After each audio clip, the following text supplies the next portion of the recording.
So unfortunately, when I was trying to take the grill off before any of this came off, because he had cut all that out for the pump, and it was connected to these sides.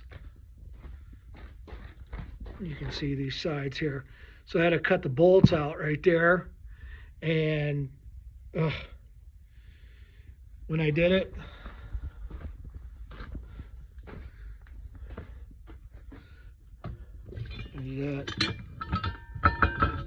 I did an oopsie. But that's okay because this is really thick steel. And that which holds the filter. And that was the old filter that was in there.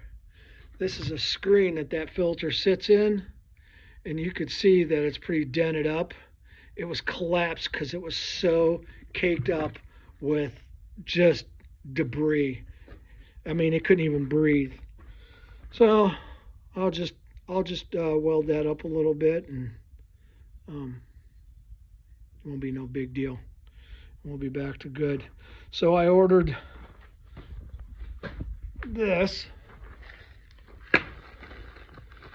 which is the rubber flange between those two oblong flanges that I showed you earlier, and then they connect the pump to the shaft that goes to the crank.